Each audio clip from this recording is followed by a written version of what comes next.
the moment of real slippage comes when we hear what the Supreme Court says about his tariffs. Right. Donald Trump is in a very ironic bind. I understand. And yet none of this is, as far as I can see, I mean, unlike in the States, I mean, the Epstein files are just dominating British media at the moment. It's leading every news broadcast. It's on the front page of every newspaper. And when I look at the American media, none of what you've just said seems to be seeing the light of day.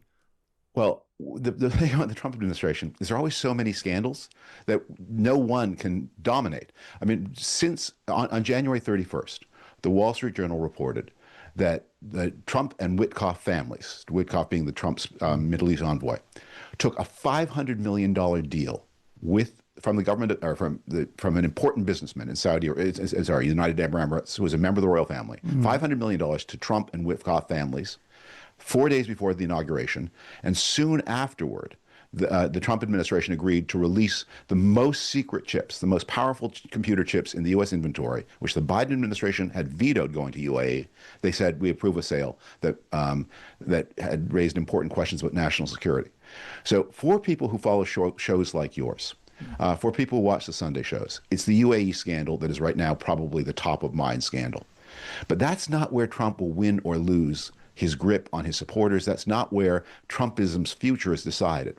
Trump has seen a 26-point drop among his supporters, in his support among poor white people. Now, much of that is the economic disaster he has inflicted on them, but some of it is the revelation. It is quite remarkable looking in from the outside that the ability and the extent to which the ruling family of America is enriching itself in a way that if any European leader attempted, certainly any Western European leader attempted that, they wouldn't survive a week.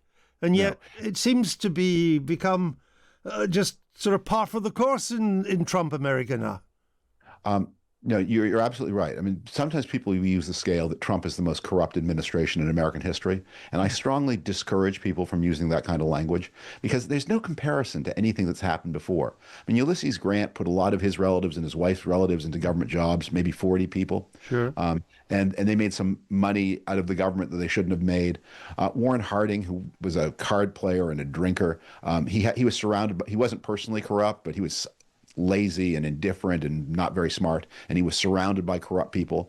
And Richard Nixon, who's this a great man with great abilities, but also a brutal man who used the government in ways he shouldn't, and very complicated figure.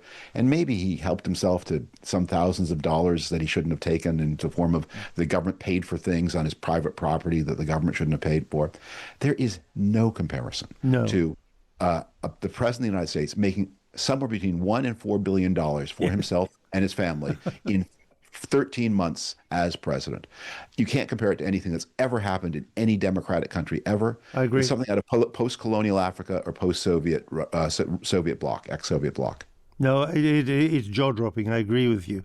On the wider political picture, even if without a smoking gun in the Epstein files, whether there is or not, understand there can be an argument there. The president's popularity is slipping, and his Republican Party keeps on losing elections, spectacularly so in Texas just a few days ago. Are we past peak Trump? I think the moment of real slippage comes when we hear what the Supreme Court says about his tariffs. Right. Donald Trump is in a very ironic bind. So Donald Trump has used various kinds of emergency powers to start this trade war against the entire planet with no allies and no friends. It's very doubtful that these emergency powers are actually being used in the way that the law provided for them to be used. Yes. And the Supreme Court may strike them down. That case is going. Now, here's his dilemma. The only hope for economic revival that Donald Trump has is for the Supreme Court to say, these tariffs are completely beyond your powers. They all go. And that would be an important economic stimulus that might help the economy and help him. Mm-hmm. But it would also be intensely humiliating. So he has this problem. If they rule the way he wants, they preserve his power, but they continue to let him do damage to the economy in a way that is destroying his popularity. If they save him from himself, it's at the price of humiliation. Let's finish with Iran and Ukraine. I'll start with Ukraine. Yeah. I just put to you that despite all the administration's talk of progress, it would seem to me that peace is actually as far away as ever. What do you think? I think we need to accept a lot of the things that about the Trump administration are difficult for people who have a traditional view of America's role in the world, which I very much do, and I think you do, to accept. We assume that the United States is a defender of freedom worldwide. We assume that when a democratic country is attacked by an aggressive dictatorship, the United States will, of course, be on the side of the democratic country. Yes. And important parts of the American bureaucracy and important parts of the American political system, especially the Republican Senate, are on Ukraine's side. But the Trump administration is not. And President Trump is not. No. And they look at Venezuela. Look what he's done there.